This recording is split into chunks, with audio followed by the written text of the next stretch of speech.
back to the Jet Press Podcast. My name is Justin Fried, and I'm joined, as always, by my good friend, Mike Luciano. Mike, the Jets have a new offensive coordinator. The Jets have hired Frank Reich as their new OC, which is a move that a lot of people saw coming, a move that we've talked about a lot, and we're going to talk about it a lot more today. It has been a hectic day for myself. A little peek behind the curtain. Half my house lost power, and that's been a mess to deal with. But we have a lot of Jets to talk about. We got a lot of Frank Reich stuff to talk about. So, buddy, how you doing? What's going on? Well, I don't want to jinx it, but right now it looks like stuff's working. Well, yeah, this area is fine. It's other parts of the house, thankfully, not thankfully, but this area is thankfully fine. To another peel behind the curtain here to kind of trade off here. My apartment is right next to a plumbing, electrician, air conditioning, HVAC business. So if anything goes wrong, I literally can just go right down there and go, "Hey, can you help?" And then it's very convenient. I thought you were going to say, like, how the 49ers, like their facilities right next to the electrical power plant or something like that. I thought you were going to say that. No, yeah. I keep tearing my ACL. It's crazy. It's just my ligaments are they're just like Jello right now. I tore my Achilles walking upstairs. I don't know what happened. Hey, you laugh about that though. I remember one of my coaches once was showing us how to do like a layup in basketball, and in the process of doing a layup, like blew out their elbow ligaments. Oh God! It's that motion.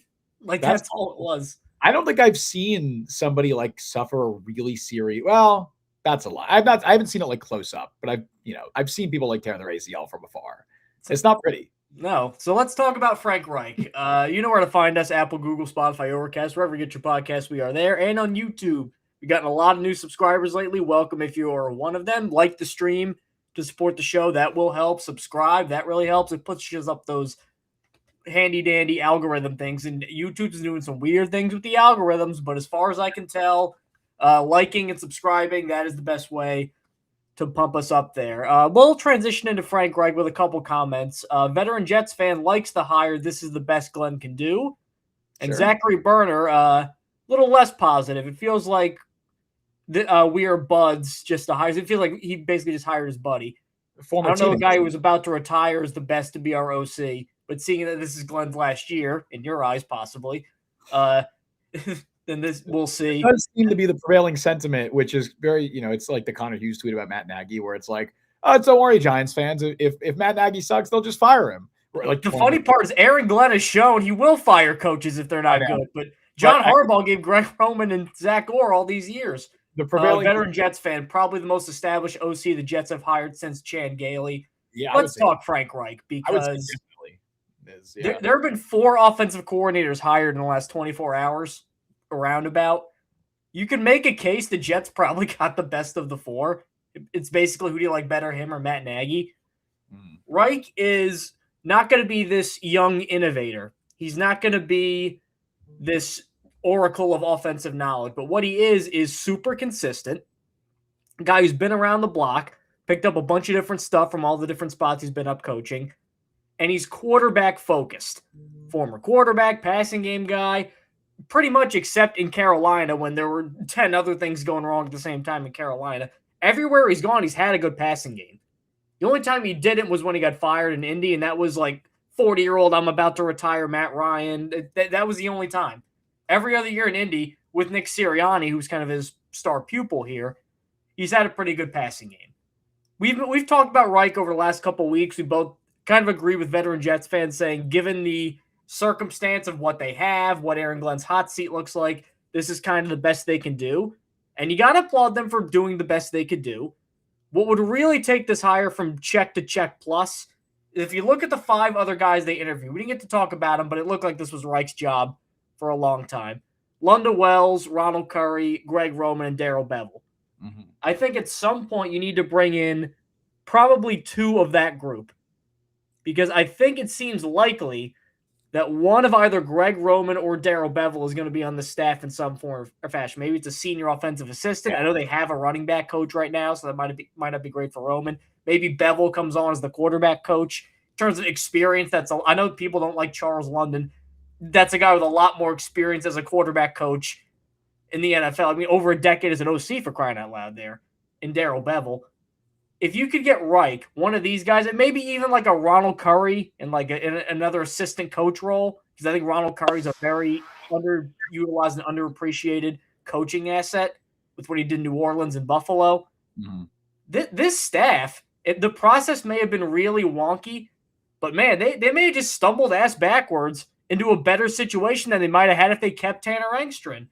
Zachary Berner, can we talk about the? Yeah, I wanted to get into that for a second. We'll get into that. That was crazy.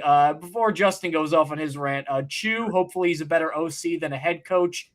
He was a better OC. He was a decent head coach. He made the playoffs with the Colts. Yeah, with the Colts, I thought he made the playoffs 2 of his first 4 years. Was not bad with the Colts as a head coach by any means. And then Zachary Berner, I think Frank Reich to OC is Steve Wilks to DC. Tell me I'm wrong. Well, that's the fear. I feel that I don't want to never hire an experienced guy again because of Steve Wilks. I feel more confident in Reich leading a good offense than Wilks leading a good defense. Yeah, I think that's fair. I want to get into the WFAN stuff because it's going to lead into my tangent about this hire and why, as we're kind of saying, like maybe this is the best of what they could have done. So for those who missed it, Sean Marash of WFAN, take whatever you will with a grain of salt hearing that name reporting this, right? This isn't Adam Schefter. This isn't Ian Rappaport. But those guys usually report the truth. Yeah. Well, what he's reporting, I would say it at least makes sense. It adds up. Maybe not as much the Muji stuff, but I think the Muji situation is more. Darren Muji was in Mobile telling people this, and then they go, "Oh, he wasn't there." Like that immediately. That's a key part of your story. I hate to be the guy defending Sean Marash because I don't know if I've said it on this podcast, but I've had what's the word, spats with him in the past on Twitter. I think some of that wording got twisted around, and I think even some of his wording probably got twisted around. I don't think he said Muji was in Mobile. I think he was just saying that the word got around that Muji wasn't happy. And look, I wouldn't be shocked if Muji is kind of not upset that Woody Johnson might be intervening because it seems like there's a good chance that that's happening. I think it's not nearly as big of a deal as it's probably going to be made out to be, or as Marash might be saying it is. I think it's more so just general frustration probably that his power might be a little undermined. The Glenn stuff is the more interesting part to me, and I think it's the stuff that adds up the most. Whereas this is kind of how I imagine the timeline went, kind of based on what Marash has said and based on everything. And I've changed my tune because I remember when all this stuff first broke, when it first came out that the Jets were shifting away from Wake Martindale, I was like, I don't know if this is a Woody thing. This doesn't feel like a Woody thing.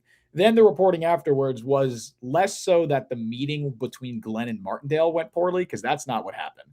The reporting is that Glenn, Martindale went into that meeting expecting to get hired and then was told directly by Glenn, actually, for the first time, even though they've been corresponding for months, actually, you're not going to call defensive plays. I want to call defensive plays.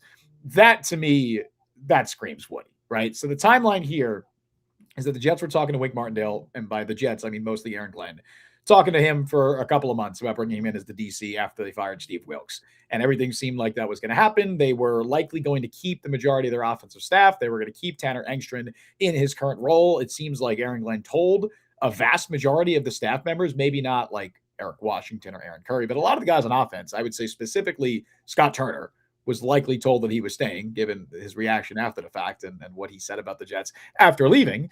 I think those guys were told they were staying. And then the Thursday night before Wink Martindale was being brought in for that in-person interview on Saturday, that snowstorm, right? That weekend.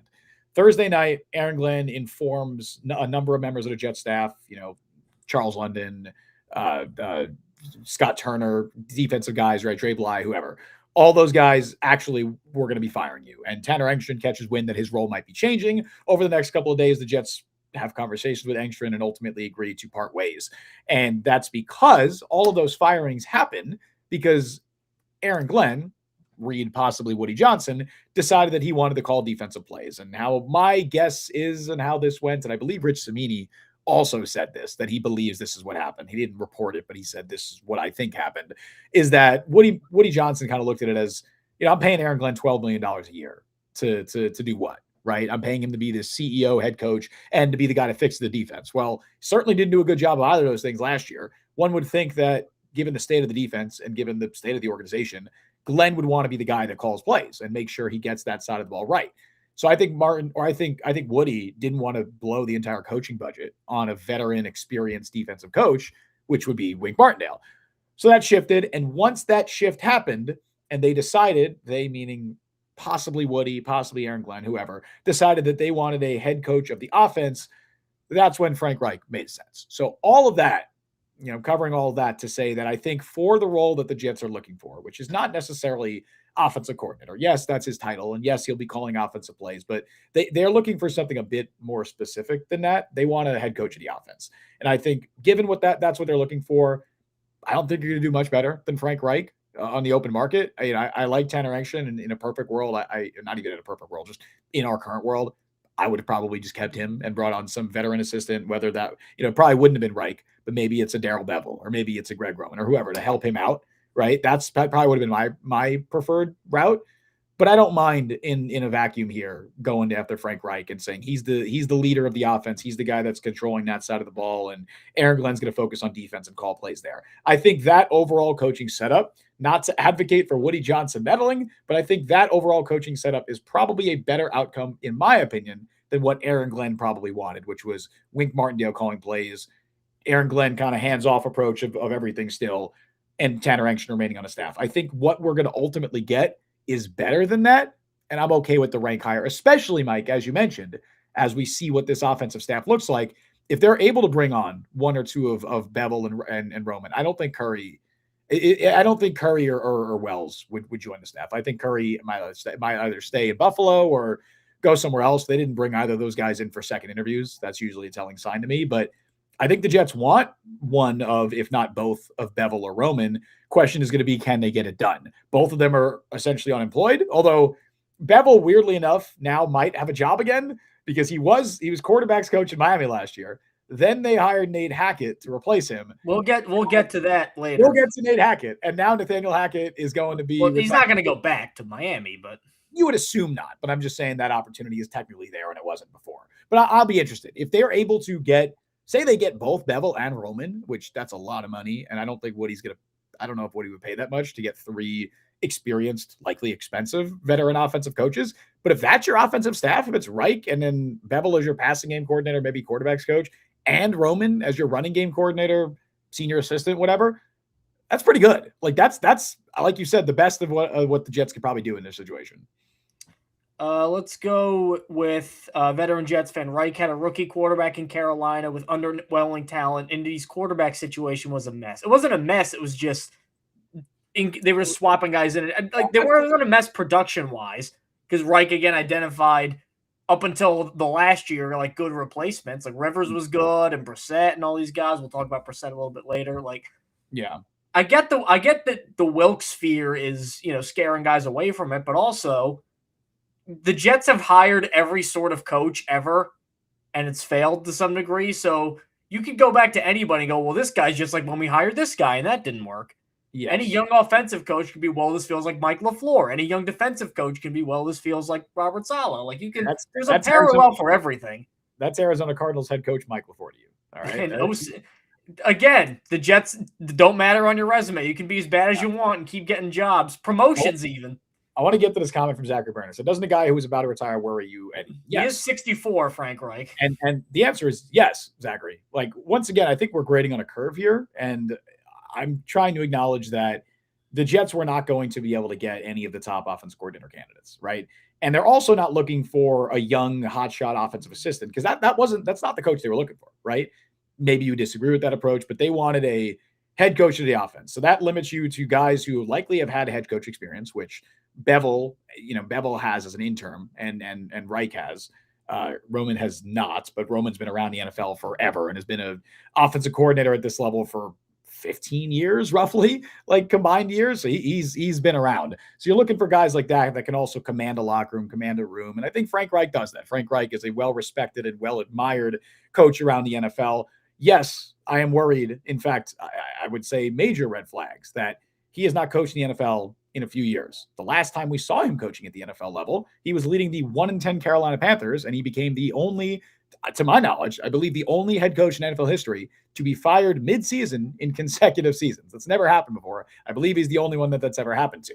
So yes, those are absolutely valid concerns. And it sounds like you mentioned, he was about to retire if the Jets didn't bring him in. It very much does sound like I don't want to call it a favor, but maybe that's not the right word to use. But Reich and Glenn go way back. Obviously, they were teammates for a year back in the 90s, back in 96, I think it was, on the Jets. Which is the year you really want to emulate for the Jets, 1996. You won 2 games that year, was it? One. Oh, that was the 1 year. That was then they got Keyshawn the next year. That was the year right before Parcells, 96. Yes. So that was 96. Yeah. So yeah, but I think there's if we're going off that 2027, hold on, man, because it's coming. Yeah. I think there was a level of mutual respect between the two, and I think Reich wanted to help out a friend of his. Will he be a great hire? I don't know, man. I would say probably not. And just like everyone else who's been, as I mentioned before, I feel like the prevailing belief right now among Jet fans who don't like the hire, which there's a lot, is that, well, it doesn't matter because they're all going to be gone after 2026 anyway. And I would say to that, you're probably right. Yeah. Like I'm not confident at all that this staff is here a year from now. I'm not confident at all that Aaron Glenn finishes the year as Jets head coach. And like I said a couple weeks ago, people are going to be calling for Frank Reich to be head coach by week 6. Like it's inevitable at this point. But I think there's a world where it could work, even if it's not a likely world.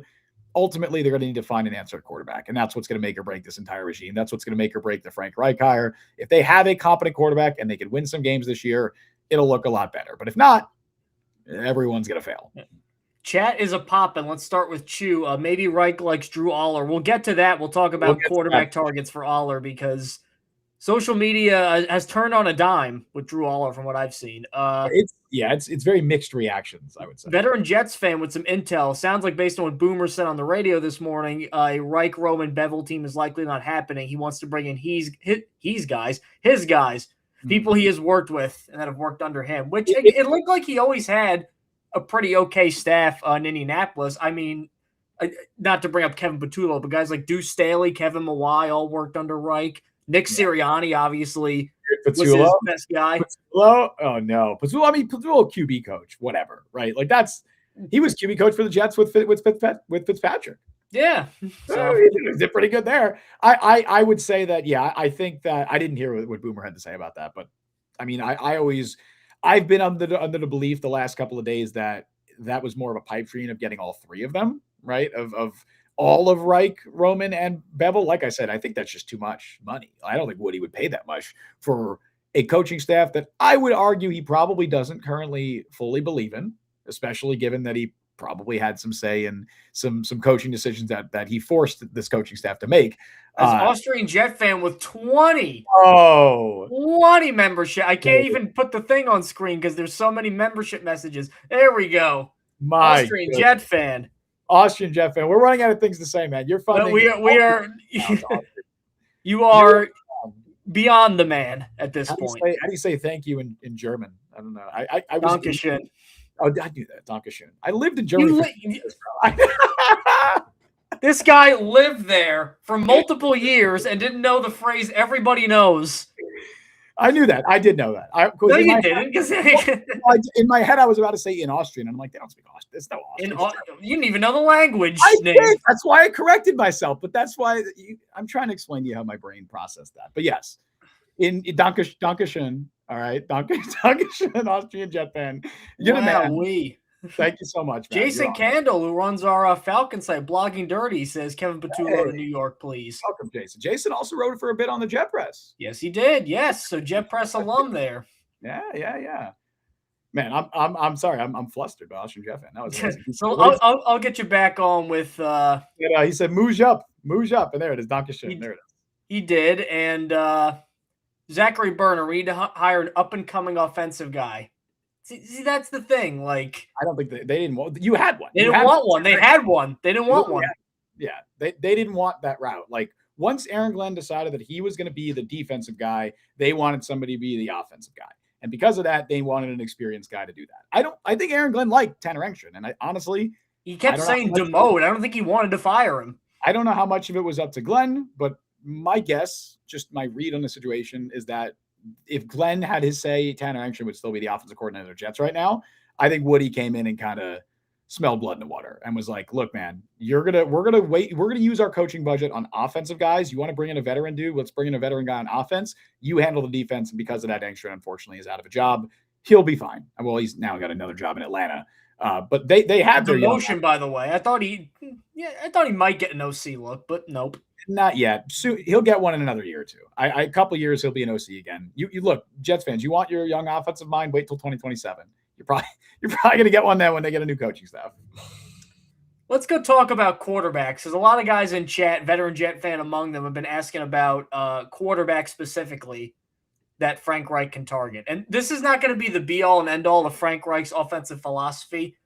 But I think, like, you hear all these rumors and scuttlebutt after guys get fired. But it seems like on pretty good authority from a lot of people said that if Frank Reich had his way, C.J. Stroud would be a Carolina Panther right now. And then Bryce Young would be a Houston Texan. That was the report. So based on that, the fact that he got Carson Wentz in Indy, obviously went into Andrew Luck, and, you know, he didn't pick Andrew Luck, but who wouldn't want to coach that? He then trades for Jacoby Brissett. He then adds Phillip Rivers. It seems like his type is the big pocket passer with a strong arm. So because of that, when looking at Jets quarterback targets, there may be a little less in the Kyler Murray bandwagon. Maybe Garrett Nussmeier isn't going to the Jets. Maybe Trinidad Chambliss isn't going to the Jets. Because historically, Reich doesn't value guys like that. Which is funny because I feel like half this draft class is small quarterbacks. So it's not like half the class. God, Mendoza would have made things so much easier. But anyway. We said this last week. Mendoza would be a perfect Frank Reich quarterback. Like, perfect. Austrian Jet fan, Wentz could come as a backup. Yes, he could. There's one name that's percolating, though, around. A lot of the beat writers have tweeted this out, too. Really quick on Wentz, I'd be surprised. I don't think it ended well in Indy, and I think there was. He played good that year. People give him shit for that year. He was good that year. And there's a reason that they still moved on, and it was not performance related. It was Irsay. Irsay told them to move on. Yeah, and it was personality stuff too. Unless this was unless these were hit pieces. I remember a lot of reports at the time that he rubbed a lot of people the wrong way in that locker room, and I imagine the head coach at the time probably shared that belief. You know, obviously time passes and heals all wounds, but I would be surprised if the Jets pursued Carson Wentz. I know there's the history there, but I don't think that relationship is as, tight as people think it is. Now there's two names rather that everybody's been mentioning. Number one, we've talked about this guy for years. Veteran Jets fan brings it up here. Kirk Cousins. Mm-hmm. I got shit for that. Remember that last year? Yeah, and I still would not be a fan of it because this seems like a guy, because he's going on TV and all that. Like we talk about Frank Reich retire. Like Kirk Cousins seems like he's ready to retire. Mm-hmm. Super smart guy, very accurate guy. I know that. And I get that the offensive line can mitigate the lack of mobility with Kirk Cousins, but he was worse this year than he was the last year in Atlanta. And that was the worst year he had to this point. So he keeps getting worse. He keeps getting less mobile. I want no part of Kirk Cousins, right? Like going into the year as like, he is our starter. Like I see no way where that really improves the Jets beyond like going from a 3-win team to a 4-win team. I really don't see an impact there. If you're getting Cousins, then you're in the running for the number 1 overall pick next year. Exactly. Now, which maybe is better for the organization long term, but I think this regime obviously wants to save their jobs. I would be surprised if they tied themselves to a 37, 38 now year old Kirk Cousins, who I think he's 38 now. Yeah, he's cooked. No, he's 37. He'll be 38 when the season starts. Yeah, so. He's cooked. Like veteran Jet fan said, Cousins doesn't get enough credit for how brilliant he is. Yeah, he's a smart guy. Like no one, I don't think anybody doubts that, at least at this stage. It's just physically his body is cooked. Like he can't move at all. Kirk was okay in Atlanta last season, but Atlanta has Bijan and Drake London and a Zach Robinson, who I thought got a lot of unfair heat as the OC there. Another good offensive line. So again, a really good situation. And I think his numbers were worse than they were the first year in Atlanta when he led the league in picks. 10 touchdowns, 5 picks. Let's see, 60. Completion percentage dipped about 5 points. Averaged what? How many yards per game? Yeah, averaged 172 yards per game. Not great. Not great. Now the other name that's been thrown around, because this guy before he got Wentz was his starting quarterback in Indianapolis. He was there for 3 years. That's Jacoby Brissett. Mike LaFleur is now the head coach in Arizona. I think if you were to ask Mike LaFleur, who would you rather want to design a game plan for, Kyler Murray or Jacoby Brissett, he'd probably say Kyler Murray. Kyler Murray's also going to cost a lot more in a trade. Brissett statistically had his best year last year with the Cardinals. Now, he didn't win a lot of games, but he actually just throwing the ball purely as a passer operated the passing game better than Kyler Murray last year. He did. I want to point out, and look, as somebody had there was some stat padding in there, I know that, but still, there was. I had Jacoby Brissett on my fantasy team, and it was a good pickup because he put up some numbers, man. But a lot of that did come in garbage time for sure, where it was like, oh, they're already down 28-0. Okay, well now he's just. But what was the game? There was a game where he threw for like. How many yards was it? I think he set the record for most completions in a game. Yep. Yeah, but it was a game they lost by like 20 points. Like it was. Listen to this stat line: 47 of 57, 452 yards, 2 touchdowns, 2 picks. And what was the score of that game? 41-22. And they lost. Yeah, like that. That was like so. It's like, yeah, the impressive numbers. He threw for at least 40 attempts in 6 straight games. Yeah, so they were airing it out with him. But I do think he played well, and he's also somebody who's played well in the past. Like he had his best run probably when he was in either Indianapolis or Cleveland. Low key, he was good with the Browns. Like he had a solid 1 year with the Browns. The issue is the big thing with Brissett though too is he checks the 3 big boxes that I think Reich is really, and I think Frank Reich is basically going to pick the quarterback next year. I think with this role, that's sort of how much Aaron Glenn is going to delegate to him. I think that bigger guy with an arm isn't going to knows the offense, because that's one thing that apparently Frank Reich said he did wrong in Carolina was his offense is pretty complex sometimes and kind of overwhelmed poor Bryce Young a little bit. Yeah. And makes throws from the pocket. Like he's not a little tiny guy. Like I see Candle. I like Chambliss and Lance in New York. I don't like Chambliss, period. But like that sort of like run around playmaking. That's not the guy that Reich typically. It's very rigid. I'll say that about Reich. It can be a little rigid sometimes.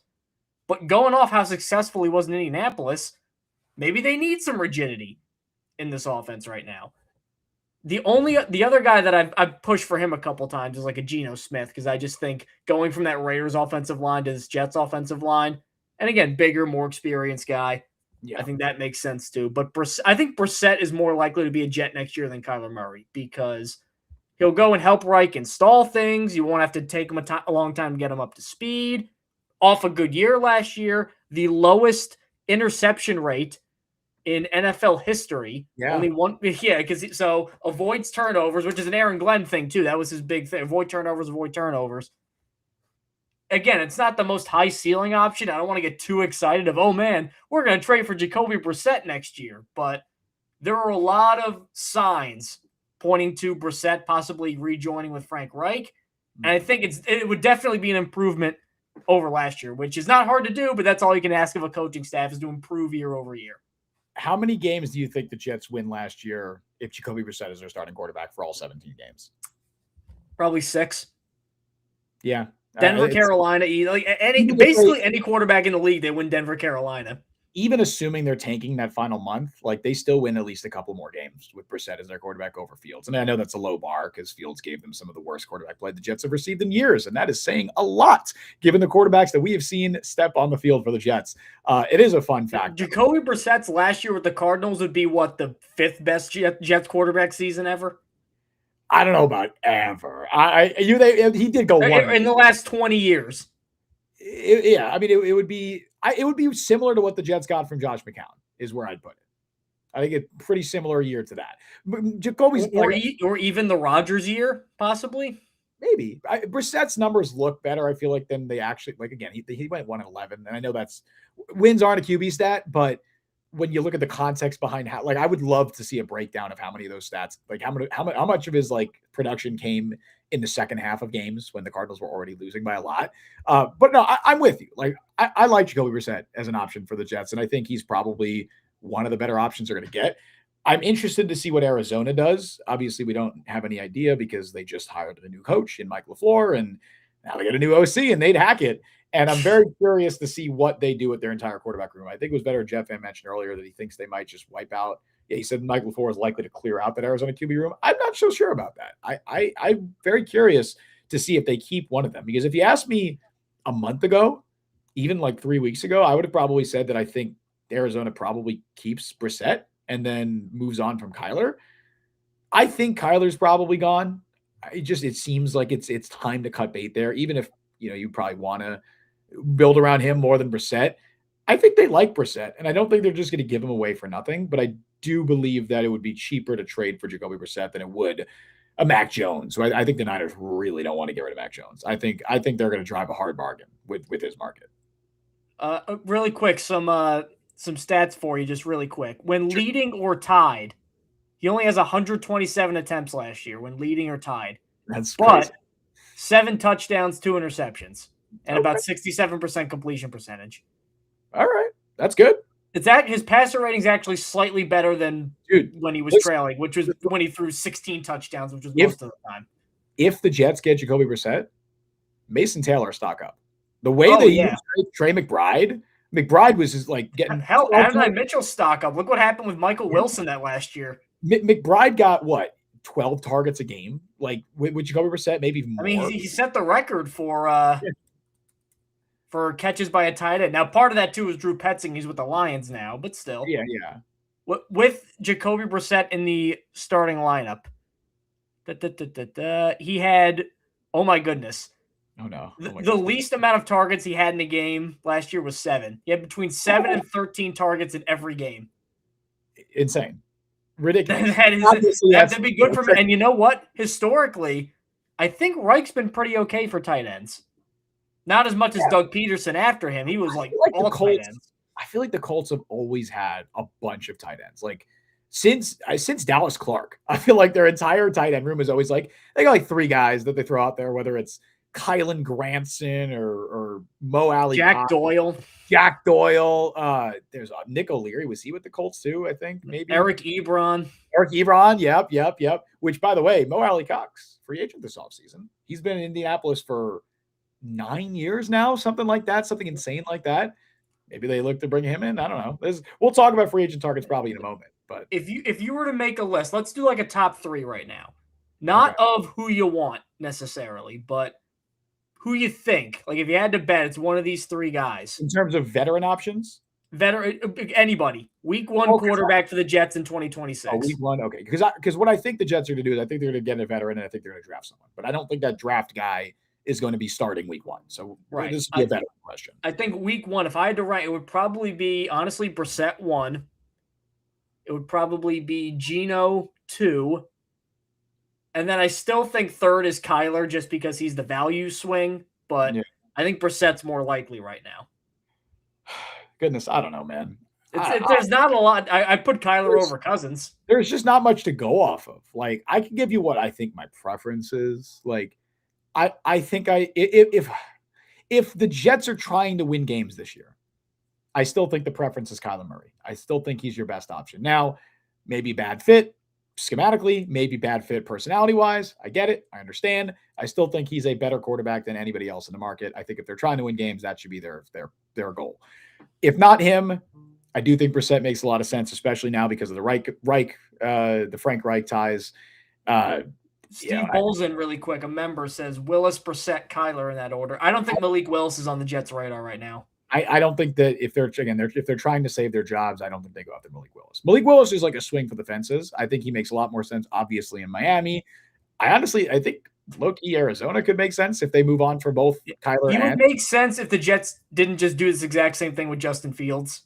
Yeah, I think with Willis, you at least the arrow's trending a little, like the arrow's pointing a little more up with Fields, but you also have a much smaller sample size, which could be a benefit because you have less proven, evidence that he's not good, as opposed to Fields when there was a lot of like, okay, can we make him something that he hasn't been for the first 4 years of his career? But it's also a bad thing because you're going off of 6 starts that he's had in his career, 3 of which were bad. So just a lot of blind faith to put in someone like Malik. I don't think they would do that. I agree. Now, if we want to talk draft for a little bit, because obviously Fernando Mendoza not happening. Mm-hmm. There are a lot of smaller quarterbacks this year. You can make a case that the number 2, number 3, and number 4 quarterback prospects don't fit the physical parameters that Frank Reich is often looking for. As Chu says, Nussmeier's hands are kind of small for a cold weather Northeast team. That's true. Another smaller guy too, Nussmeier. Yep, Ty Simpson. By the way, apparently Connor Hughes said a lot of teams in the top 11 or 12 love Ty Simpson. So I don't think he's Connor Rogers. Connor Rogers, yeah. Excuse me. 2 Connors, but yeah. No, a lot of teams high in the order love Ty Simpson, so I don't think Simpson's fall in the 44 like Matt Miller's. Yes, like mock recently had him go to the. I don't think he falls to 33. I agree. I would be very surprised if he was there on day 2. So Simpson, but again, smaller guy, not a lot of starting experience. Yeah. Problems for a guy in Reich who I don't think wants to do a ton of developing right now. I think he wants to try to help win because he's older.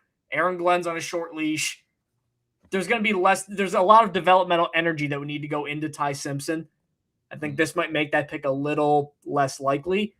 Then you look at the day 2 guys. Garrett Nussmeier, I like him, but small in every sense of the word. Kenny Pickett hands, which is very concerning. Like 8-inch and 6/8 or whatever the measurement was, but not very good. It's like 5th or 6th percentile. And I got a good hypothetical for you. Ready? Oh no. Garrett Nussmeier hands or Ruben Bain arms?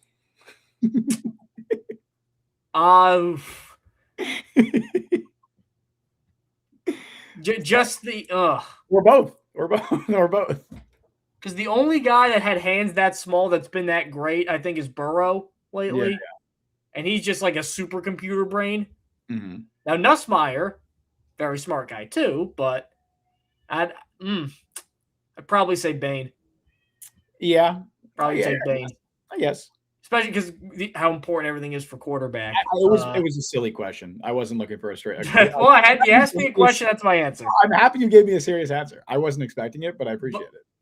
So Nussmeier might not be as high on the board. And then Trinidad Chambliss, who does not even want to be in the NFL. He wants to go back to Ole Miss right now. Even smaller than both of them.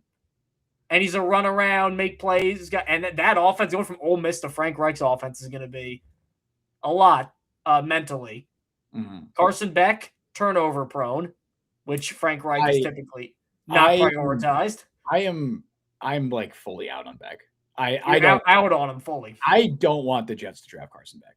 Like at any really, even if it was like the 5th or 6th round, I'm like not interested. I don't think there's a ceiling. That far, really? I see zero ceiling. I think his best case is he's a backup in the NFL. I feel like the Carson Beck this is a longer conversation, but like he's just the same guy he was 2 years ago. That's my take on Carson Beck. Well, 2 years ago, he was supposed to go number 1. Well, 2 years ago, going into the year, he was supposed to go number 1, not after the season ended or whatever. I'm getting my timelines mixed. What did you start 2 years at Georgia, or was it 1 year at Georgia? 2. 2 years. That's what I thought. Yeah, so 2 years ago. He's the same guy he was 2 years ago. Still can't handle pressure. Still a mess, with turnovers. Like, I don't think he has a special arm by any means. I think he's at best an NFL backup, and that's. I don't even know. I think something happened to him later in the year because he had a lot more zip on the ball earlier in the year. So I think that checks out. Well, didn't he have the UCL thing, right? He did, yeah. So that's another. I don't know if he's ever fully recovered from that, and that's something that could affect you the rest of your career. And on top of that, I don't know the guy personally, but you see stuff out there like this personality. I think this personality stuff with him that have turned some scouts off, and you see the body language in games. I think to stick around as a backup quarterback in the NFL, you at least need to be a Tim Boyle type, right? Where everyone loves you in the room and everyone's like, this guy's great. He's the smartest guy here. He just can't play quarterback, right? But we love him. We keep him around anyway. I don't get that vibe with Carson Beck. I really, again, I don't know the guy personally, but I don't get that vibe. Jets fan, imagine a quarterback room with Kyler Murray, Trinidad Chambliss, and Diego Pavia. Jets would lead the league in passes deflected at the line of scrimmage. All-time short king quarterback room. Pavia. We say all that to say, of the quarterbacks the Jets could reasonably throw a pick at, maybe in the 3rd round or the 4th round, even the 2nd round, if somebody has like a Tyler Shuck surge, where nobody thought Tyler Shuck was going that high until like 2 weeks before the draft, and then he did, and he was okay.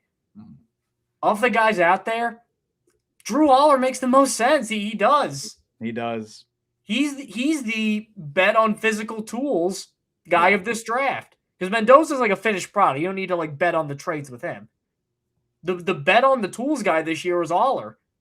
And again, if he came out before this year, so there's no decline in play, there's no ankle injury, there's none of that, he's probably QB 2 or 3. Maybe he's with the Giants in the 1st round right now. Who knows? Yeah.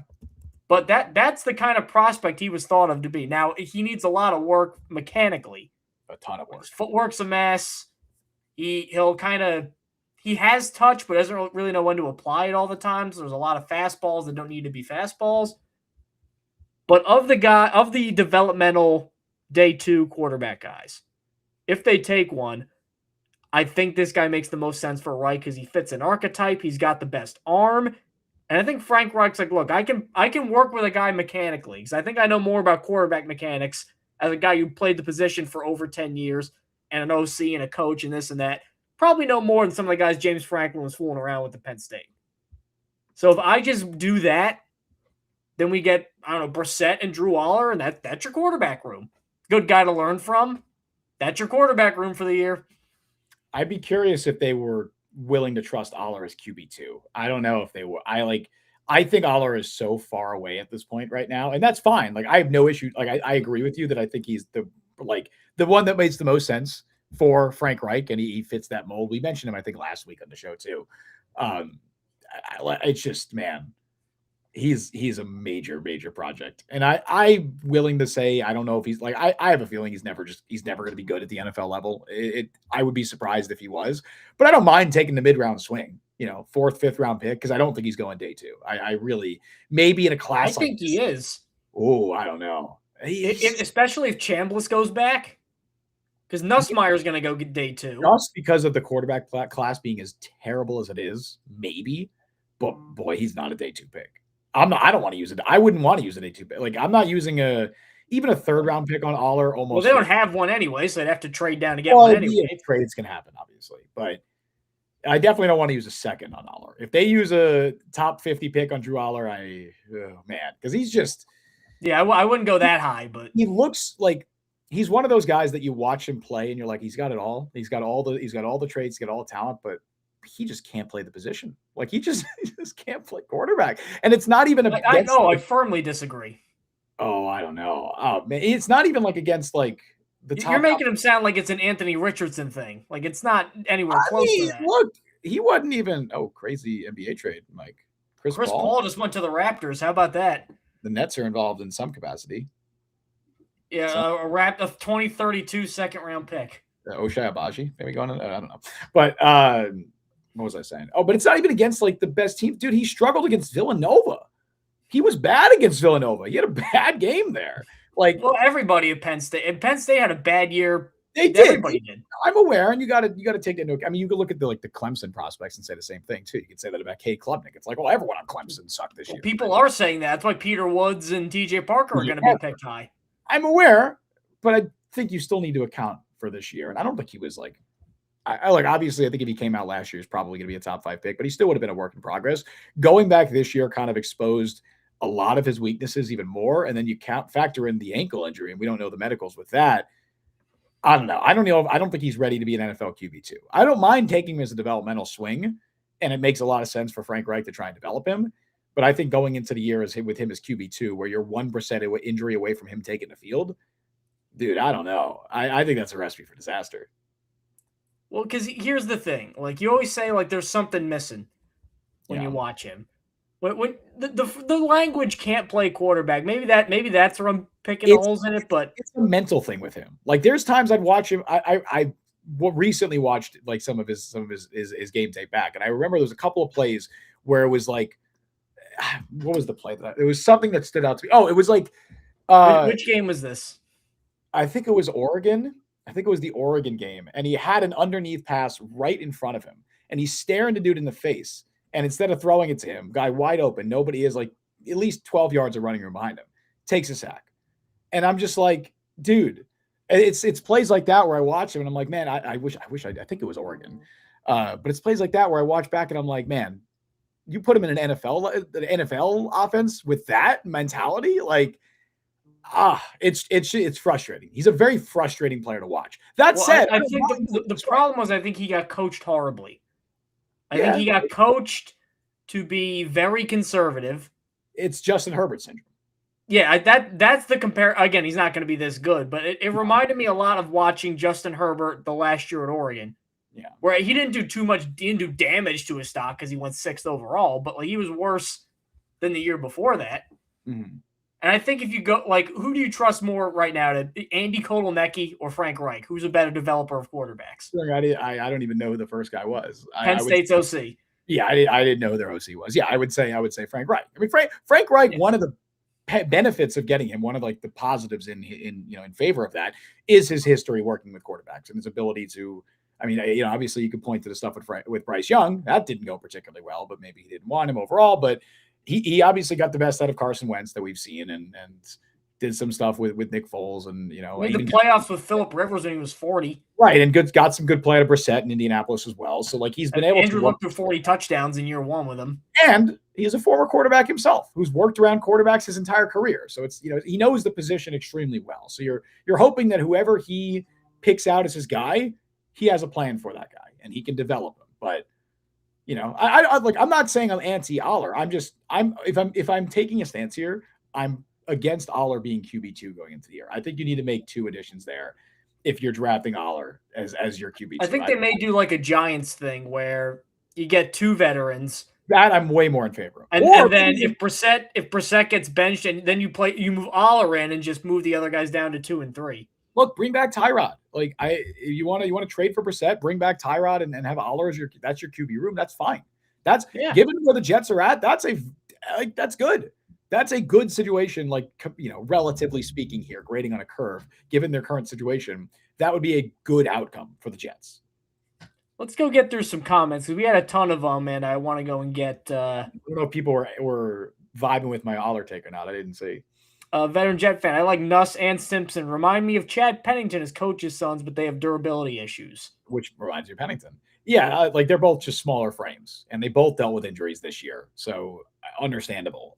I think if I was betting on any quarterbacks in this class not named Fernando Mendoza being actual starting quarterbacks in the NFL, it would be Ty Simpson and then probably Garrett Nussmeier. Nussmeier is just a tough eval because he's a smaller gunslinger type, which not a lot of those without like a Baker Mayfield type arm. So you want Nussmeier's brain in Aller, is what you want. Yes, absolutely. Unfortunately, Nussmeier's smaller frame, has the injury stuff, and doesn't have nearly the physical traits that Aller. Playing in New York too, where it's cold weather, December, January. You got to consider that.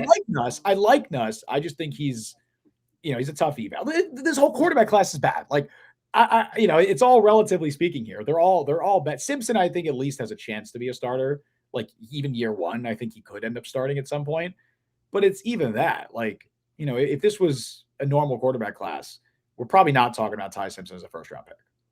Brian Sternbeck, are we square with an intended backup quarterback whose college career ended due to injury again? Well, you also Jordan Travis, Drew Aller throwing the ball. Go watch Jordan Travis throw the ball and watch Drew Aller throw the ball. Well, there's a difference. It's not going to matter if Drew Aller never plays an NFL game because he's hurt. Unfortunately, for Jordan Travis. Travis. Like I'm saying, just throwing the ball. I think gambling on Aller and gambling on Travis are different for different reasons. Yeah, absolutely. Travis's ceiling was not nearly as high as Aller's, 100%. Oh, boy. Veteran Jets fan. Anthony Richardson could be traded for by the Jets. You hate Anthony Richardson. I know that. You hate him. I was one of his biggest – I'm scorned by him because I was so in on him in the draft. And everybody keeps replaying. It's like the Justin Fields throw in college that he made in the playoff where it's like, eventually it'll work, and it's that one big post he had for the touchdown. He didn't cross paths with Reich in Indy, right? He was drafted. No, he didn't. Was he 2023 at Richardson? Yeah, he was. So year after, right? Yeah. But everybody looks at that throw where he's throwing to Alec Pierce and it's like 70 yards off platform. Yeah. And somebody's like, how does this not work? But it doesn't work. So you want to talk about frustrating quarterbacks to watch? That's Anthony Richardson. Veteran Jet fan. What's the trade ask for Brissett? A 4th rounder? Probably something like that. I would assume it's around that. It depends on what Arizona wants to do with their quarterback room. If they're looking at Brissett as their starting quarterback going into next year, then they're going to ask for more. But if they're, willing to move on, or they're looking at somebody else, maybe even Kyler, right? Then I think they'd be more willing to part ways with him. Also depends on what his market is, because other teams might be interested considering just how bad this quarterback market is. Veteran Jet fan, Nuss reminds me of Drew Brees. That's a big jump. Oh, I see what he's going for there. I see what he's going for with that. Drew Brees had everything you kind of want for a quarterback except the height, though. I think Brees' arm talent is better than us. Like it's better than us. No one's ever said. He's also maybe the most accurate passer ever. Yes. That probably helps. Doesn't he statistically still hold the record for best completion percentage all time? I don't think he does, but I mean, he's number one. Yes. Yeah. I don't think Steph Curry has the best 3-point percentage ever, but he's number one shooting. In the defense, right? Had some injury concerns, smaller frame, New Orleans ties. I get it. He's just got to go to the Chargers first. Right. Louisiana ties, to be more specific, I guess. I guess, yeah. So let's go. And Justin, we got to talk about a hire that was made, not by the Jets. See, this is how people are complaining about Frank Reich. Not only did Nathaniel Hackett get hired, Nathaniel Hackett got hired twice in a week. Originally, he was going to be the Dolphins quarterback coach, which is its own can of worms, its own set of problems. Because I really don't love – this may come back to bite me in the ass. I don't love the staff that Hafley has put together in Miami. Who are the coordinators? Bobby Slowick and, I think it was the Packers linebacker coach to be the Brian Duker nominal DC. Yeah. And then it would have been Nathaniel Hackett. Yeah, as the quarterback coach. And then the Arizona Cardinals, how about this? Mike LaFleur gets fired for Nathaniel Hackett, and now Mike LaFleur hires Nathaniel Hackett as his OC. Again, LaFleur is going to call the plays. It mystifies me that there's so many. Cliff Kingsbury can't get a job right now. Yes. And Nathaniel Hackett is right. He's got too many to choose from. He's the belle of the ball. We joke around with Tim Boyle. I would argue this is worse and more confusing because Tim Boyle's failures are not this destructive to whatever team fails on him. As Freddie Boston put it in our chat, he said, he was pretty good when Rodgers was there and everybody liked him and he's not calling plays. The only way for him to be good is to take responsibility away from him. And he keeps getting premier jobs, OC jobs. This is the 5th team that has hired Nathaniel Hackett as an OC, and there's one in there that hired him as a head coach. So 6 teams have said either Nathaniel Hackett's in charge of our offense or in charge of everything. I don't get it. It goes beyond. It has to go beyond relationships, right? I'm sure Cliff Kingsbury's got relationships in the NFL. Can't get a job. People were flipping out about Todd Monken being the Browns coach, and then this happens. I don't get it. Maybe maybe these teams are threatened by Cliff Kingsbury's good looks, and they're like, "Let's get in Hackett. We're not, no disrespect, but let's bring in Nate Hackett. No one's threatened there." I don't know, man. I'm at a point where I reached this point with Tim Boyle when he got signed last summer by the Titans. I think it was. I just respect it at this point. I throw my hands up. I say, I don't know how this keeps happening.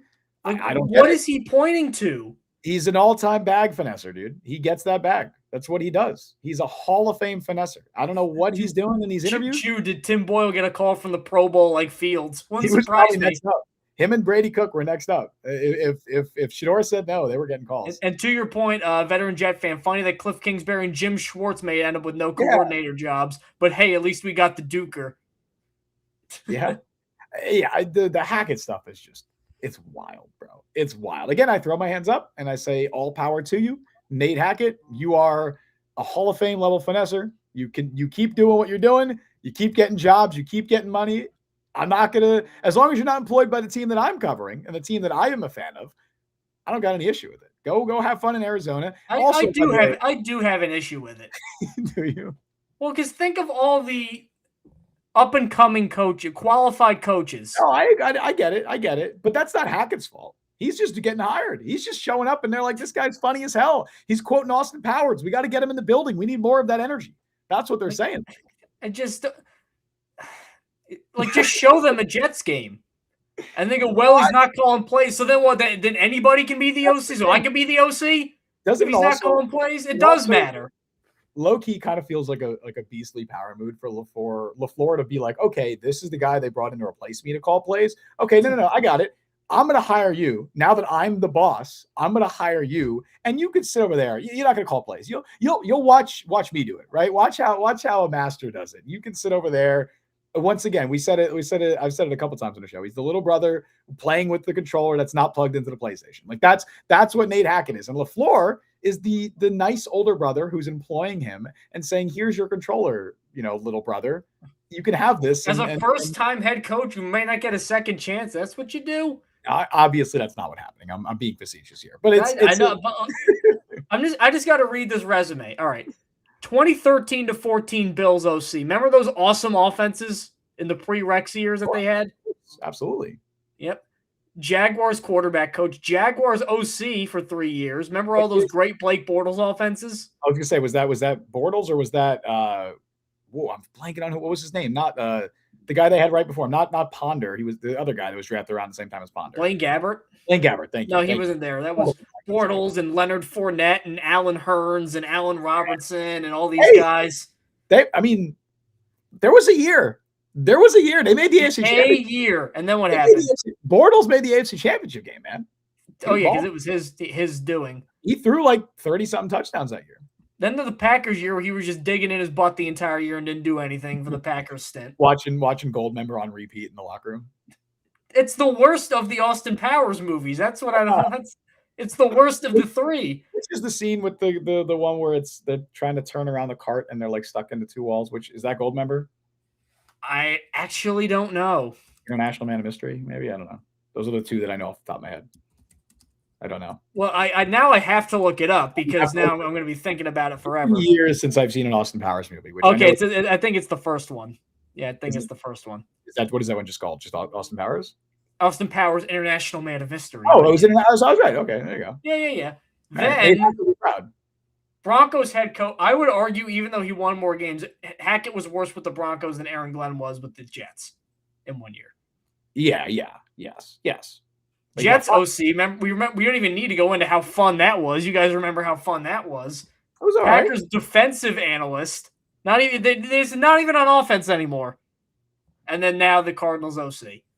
There's nothing to go on. Yeah. People complain about Frank Reich and Darrell Bevel. What if that was like Frank Reich's big hire? Like, I think he got a raw deal. It was Nate Hackett. Oh my God! Bring in Nate Hackett. Bring in Kevin Patullo as QB. Former head coach, experienced. Yeah. Kevin Patullo. Get all the disgraced coaches in here. Get on. You know what? Bring in John Gruden, senior assistant. Let's go. You know what's funny is, remember how we ripped Robert Saleh because he's like, oh, he just brought in all those Titans assistants. Yeah. The Patriots wide receivers coach and running backs coach were among the guys he brought in. And Keith Carter just got a promotion. He's back to another one. Minnesota. So it's working out for these post-Jets guys. Again, as we keep saying, it doesn't matter if you fail with the Jets. It will not be held against you. In fact, it might be seen as a plus on your resume because it's like, they did. They won. You start from zero. You can never go into negative. So even if you do 2 things correct in a year, you go to +2. Yeah. There's no -20.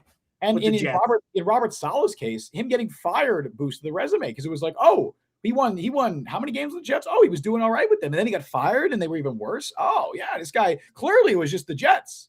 That's the narrative every time. Joe Douglas might get another general manager job, which is insane considering that he is one of the statistical Brian has put the stat in here multiple times. One of the statistical worst general managers in NFL history, at least in modern NFL history.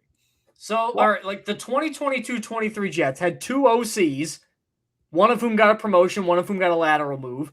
The head coach got rehired. The defensive coordinator is still a defensive coordinator. The assistant coaches are assistant coaches on a better team. Yeah. The GM is looking to move back into GMing. It's astounding. I'm going to look at that. I want to look at that staff one more time and see if there's any other coaches that were missing that. Because I know, let's see. Where's Rob Calabrese these days? He's an offensive assistant for the Rams. Oh, buddy, that dude's no, he's gonna be an OC job in 2 years. Because they're gonna promote Shieldhaas to replace LaFleur. He's gonna go to Shieldhaas's role. 100%. Oh God, he's getting an OC job in 2 years, guaranteed. Taylor Embry is not currently employed. He was their running backs coach. Ron Middleton is also not currently employed. That's sad. That's surprising. Poor Ron. Where's John Benton? Oh, Benton's the the Seahawks O-line coach. Benton's in the Super Bowl. He failed upwards. He was the O-line coach for the Jets for 2 years when they were dog shit. Asked Mekhi Becton, right? Because Becton was still there. Yeah, it was 2021, 2022. Now here he is in the Super Bowl. He's the Super Bowl O-line coach. This is astounding.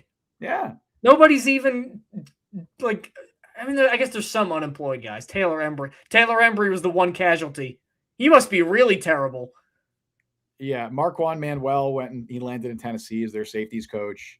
Ricky Manning Jr. What's he up to? Oh, he's unemployed. All right, poor Ray. But he did get a job as cornerbacks coach for the Raiders. You should have to look for the employed guys, not the unemployed guys for the team that bad.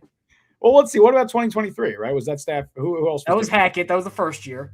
That was Rodgers' Achilles. I totally forgot. Zach Azani was their wide receiver coach. Oh yeah, I remember him. Didn't he come from Denver with Hackett? Yeah, he did. Yes, he's now the wide receivers coach in Pittsburgh, where he's been for 2 years. Which in college, not even in the pros. No. I'm sorry, with the Steelers. Oh, okay. With the Steelers. Another improvement. Another improvement, absolutely. All right, here's one. Offensive assistant Pat Bastian. I do not know who that is. Me neither, but he is currently a defensive backs coach, so that changed. Wow. At Northwestern State. So that one probably not. That's not an upgrade. An FCS defensive backs coach. You were in the NFL 2 years ago. And then Tony Oden, who's one guy who actually low-key was good at his job. Like he was held in high regard. Tony, he's with Tennessee as their passing game coordinator, quarterbacks coach. And then Mike Rutenberg. And it's fortuitous that Saleh went there. He's probably going to stay now because. No, yes, yeah, I would imagine he does. And then Oden, by the way, was with Saleh in San Francisco, which I forgot about. Yeah, so. And then Mike Rutenberg, who I believe followed Ulbrich to Atlanta after he almost was the DC in Tennessee. Yeah. So it's pretty good. Look, these Jets coaching positions should be more. They should be more valuable. Frank Reich's going to be a head coach next year. Yeah, he's going to get back in the J. You're right. You're absolutely correct. Frank Reich might be a head coach of who would be? He's going to be a head coach of the. I don't know. What's a team that could be looking for a new head coach? That'd be the Bengals. Yeah, the Bengals. He'll be the head coach of the Bengals next year. And then take Joe Burrow to the playoffs, and it's Jets screwed it up again. Like everyone will ask Frank Reich. They'll be like, yeah, like how was it like surviving the Jets? You know. Shout out again, by the way, to Sam Darnold for not taking the bait on any of these pressers that he's doing. Like he's been asked so many times about like the Jets in these pressers, and he's not taking the bait. He keeps taking the high road. Real quick, Super Bowl prediction. Who do you got? Oh, we should do Super Bowl prediction. That's right. It's the last show we're doing before the Super Bowl, which, by the way, next week, not sure. I'm going to be probably out of town. So next week, we'll see if maybe we do the pod and somebody else fills in for me. Maybe I find a way to jump on the pod from wherever I'm going to be. We'll see. But Super Bowl prediction. I mean, look, so full transparency. I got to say this on the pod. I don't think I've said this at this point. I'm in a postseason bracket where it's like, or bracket tournament with like, I don't know, 40, 50 other people, something like that. And essentially the short of it is if the Patriots win tomorrow or win on Sunday, I win around $800. So it pains me, Mike. It really pains me that I have How much is your fandom worth? Is it worth $800 or less? It's worth less than $800. I will be rooting. I hate this. This makes me feel shitty. I will be rooting for the Patriots. I'm sorry if that's a disgrace to my family. You have to buy 8. It has to be like all like Jets related. What you buy with your blood money over there. Listen, buddy. Like I said in the beginning of the stream, my house lost power today. That's costing a lot of money to fix. I need that. I need that money. Okay. So I will unfortunately be rooting for the Patriots on Sunday. However, as for who I think wins, I do think Seattle wins. I do think the Seahawks are the better team. Patriots have kind of had their voodoo magic run to this point. Great defense. You know, I would love nothing more if I didn't have $800 on the line. I would love nothing more than for Sam Darnold to exercise his demons and to defeat the Ghosts and to have one of the best games of his career against New England. I think that'd be awesome. I'm scared, Mike. I'm scared. I'm scared that he's going to revert in some ways and that we're going to see some shades of Darnold of old. And that's going to make me real sad. Like, you don't understand. I'll be like wiping my tears with $800, but I'll be crying if that's what happens. If the Patriots win and it's because Darnold shits the bed. Brian Sternbeck, the Jet Press podcast, like to wish Justin Fried well. Listen, okay. This is how we end the show, huh? When I made my prediction, because it's the whole bracket, right? I got almost every pick right. Like I think I got like 2 games wrong, and I had the Patriots winning the Super Bowl, and I did that because it was an emotional hedge. Because in my head, I was like, okay. If I bet against them, then yeah. They probably don't win the Super Bowl, but if they do, I win $800. I didn't think they'd get this far. And now I'm here, And I'm one game away from winning $800, and now I really want the Patriots to win. So it sucks. I'm sorry. I'm betraying my Jets fandom. I'm sorry to all Jets fans out there, but I'll be rooting for the Patriots. But I do think the Seahawks win. Your fandom is worth at most $799. Correct. Actually, I think it's like 840 that I'd win, so 839 or something like that. I'll say score prediction: Seahawks 21. Nah, Seahawks 20. I think it's low scoring. I'll say Seattle 20. This seems like it's going to be like Patriots-Rams that one year. Was that 13-7 was final score? 13-3. 13-3. Oh, that's right. I'll say Seattle 20, New England 13. That's my final score prediction. J. Mark says Seahawks 30-10. That's an ass kicking. I wouldn't want that. Chris B says Seahawks 30-27. No, actually, I take it back. If Seattle's going to win, let them blow out the Patriots. That'd be hilarious. That'd be so funny. If New England just gets embarrassed, that'd be really funny. I'm just nervous because Gonzalez on Smith and Jigba. I don't know if they have anybody else that'll break free. Yeah, well, he's playing, right? Gonzalez, he was banged up on it, but he's playing, right? Yeah. And yeah. Which, by the way, Aaron Jet fan says, I like the Pats 27, Seahawks 23 because Vrabel has 2 weeks to prepare. You know who's back for Seattle? They just activated him off IR. Did you see? Chaz Surratt. Jets legend, is going to be playing in the Super Bowl. Actually, that's a really fun game. Well, I want to do this really quick, Mike. I want to look at all the former Jets that are going to be on these Super Bowl teams. So this is going to be quick. I'm going to go. It's the way the Patriots have won, where Drake May's not looked very good in the playoffs, but they just keep like fumbling through because of this great defense. Yeah. I'd like to think it comes to an end. Then I got to say Sam Darnold's going to be the one who like figures this defense out. I don't know if that's with JSN not going to have like 200 yards. I don't know if he's going to be able to do that. How awesome would that be, though, dude? How awesome would it be? It would be great, but also that would make Jets fans happy, and therefore like the happy outcome can't happen. But the other outcome would make me happy, and I'm a Jets fan. Yeah, you or everybody else. That's the thing. So I'm going to say. Seahawks 21, Patriots 16. And I'm 1-1 on picks on this show. Because I picked no, wait, hold on, wait. 2020. I'm trying to remember who I picked the first time. I don't remember at all. Chiefs, Niners. I'm trying to remember. I have no clue. I don't know. I'm surprised. I'm impressed you almost remember. Well, because all right, it was Chiefs, Eagles the first year. I picked the Chiefs. Then, I picked the Eagles the first time, and I got that wrong, so it was 0-1. Then I picked the Chiefs over the Niners, got that right. And then I picked the Chiefs last year, and they got the crap kicked out of them. Okay. So this may help the Patriots win, but I'm taking Seattle barely. We're both going Seattle. You know what that means, Mike? Patriots going to win. Well, give me my money. Historically, the few times this year we said I think the Jets will win, they've won. Like they beat Cincinnati. They beat Cleveland. I think they beat Atlanta. I think those were the 3 games we said they'd win this year. Wait, I have a wager. No, you said they beat Miami, but other than that, yeah. I have a wager. How many times do you think the Jets and or Ghosts or anything like that will be mentioned on the show? What can we set or on the broadcast? Not a lot, because I think they're going to mention that a lot in the pregame stuff. Broadcast is very casual. I don't think who's the announced team? NBC. So was that Tirico and Collinsworth? Collinsworth will mention it. Chris, he'll say it. He'll mention it a couple times. He'll be like he'll mention the Ghost thing for sure, 100%.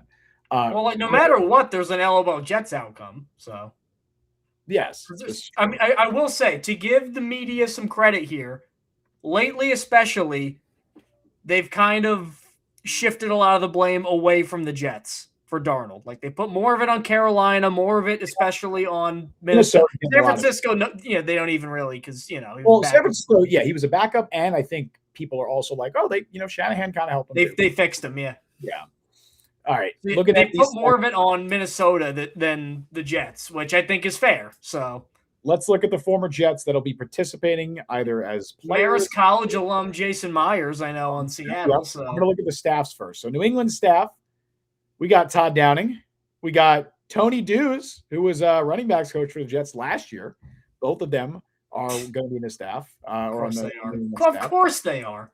Former Jets offensive line coach, as well as almost head coach, Doug Marrone, is the offensive line coach for the Patriots. I don't know if I knew that, actually. I don't know if I knew that Doug Marrone was he is. That's kind of wild. I think that's it for the Patriots. Not and Morgan Moses. Not Jets related, but senior defensive assistant for New England is Ben McAdoo. That's fun. He was their offensive assistant, obviously, last year. Him being a defensive assistant is kind of funny. That's New England's staff. The Seahawks staff has John Benton, as we talked about, as their offensive line coach. So that's a former Jet. Dude, this isn't Jets related. Do you remember Keller Christ? Do you remember that name? Or Chris? Was he a quarterback for Tennessee or Stanford? Keller Christ, I believe. Both. Yes, Keller Christ. Both. He played for both. He is currently employed by the Seahawks in a role that I've never known exist. I've never seen this role before. He is listed as special projects. Oh, I've seen that before, yeah. What is that? What does that mean? I've seen that. I remember there was a college coach. I remember the Eagles had him for a while doing that. What is special projects? I think it just means like draw up some plays, hand out some stuff, like Mike McDonald's like, I got a special project for you. Go get me some coffee. Like it might be like you might be like only working on red zone plays or only working on a certain kind of part of the strategy. I think is what that is. I don't like it. It's a weird name. I think that's it. I think that's it for the staff. For the players, for the Patriots, obviously we got Morgan Moses at right tackle. Let's see. I'm trying to look through. So Tommy DeVito is of course the QB3 there. Is that it for the Patriots? Am I missing any other obvious players? Is it just Morgan Moses? Anyone in their practice? Excuse me. Yeah. I think on the Seahawks it's just Leonard Taylor, of course. And then Leonard Williams and Myers on the Seahawks. Yeah, Leonard Williams and Sam Darnold, of course, with the Seahawks. And Darnold, yes. Or what did I say? Those are the three: Leonard Williams, Myers, and Darnold. So. And I think that's unless there's somebody hiding here on the practice squad that I don't know. Oh, there is. Wait, when did that happen? What? This can't be as important as you're making it sound. No, it's not at all. Like no one's going to care except me. But Jamarcus Weston signed with the Seahawks practice squad. I totally missed that. When did that happen? I feel like I should have known that. I would cover the Jets, man. The Jets? December 2nd.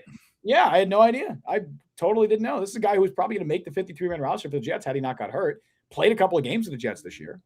I had absolutely no clue that he was on the Seahawks practice squad. Look at that.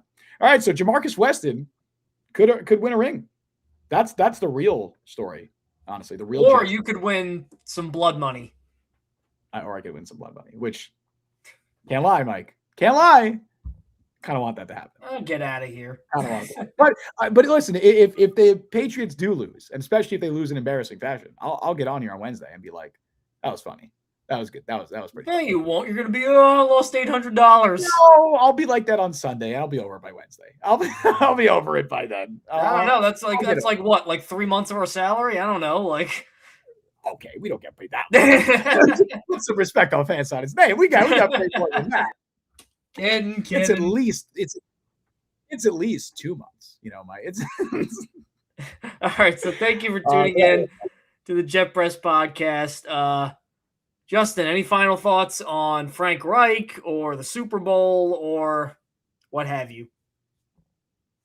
I like special project. Jeff and Chad said Deflategate. That would work if it was the Patriots. That would be a pretty funny special project. If the special project was just let's cheat on let's find what's creative, what's to cheat. That'd be fun.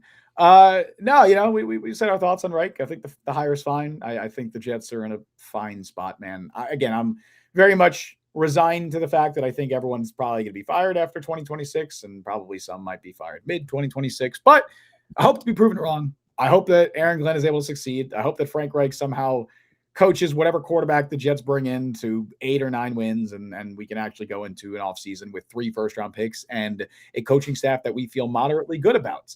Or if none of that happens, I hope they lose every single game. And I hope they lose every single game, and I hope the Patriots win the Super Bowl. Are 2 things Justin Fried said on this podcast in the last couple minutes. This is slander. I'm being taken out of context. You just said that. You're taking out of context. This is the words came out of your head. Mike, the fake news media is twisting my words, Mike. They're coming for me. No, I want, if the Jets aren't going to win 9 games next year, if they're not going to succeed, I want them to lose every single game so that they can get the first overall pick. So they get the first overall pick, Mike. And so what came before that, though? This is your twisting. I'm twisting your word. I'm asking you to repeat your words. Before you try to incriminate me any further. You could have pled the 5th at any time. No, I gotta get out. I gotta finish my point. Thank you all for joining us on the show today. You can follow Mike on Twitter at @ByMikeandChannel. Follow me on Twitter, Justin T. Fried. Follow the Jet Press and the Jet Press. Download the Jet Press podcast wherever you get your podcasts. Check us out on YouTube and TikTok. Subscribe, like, hit that notification bell. Thank you again, by the way, to Austrian Jet Fan who donated 20 memberships. I believe that's the most that anybody has ever donated at one time. Not a shock that it's Austrian Jet Fan that did it. You rock. You're amazing. Brian, I'm going to block you in chat for this. No, let's get that trending. I'm going to block you in chat. But yeah, you guys know what to do. We stream live every Wednesday at 3 p.m. Eastern time. Thank you all for joining us on the Jet Press podcast. I've been Justin Fried. That is Mike Luciano. We will see you guys probably in some capacity next week. TBD if I'm going to be here on Wednesday. Maybe I'll be celebrating the Patriots stuff. We'll see. But anyway, thank you all for joining us on the show.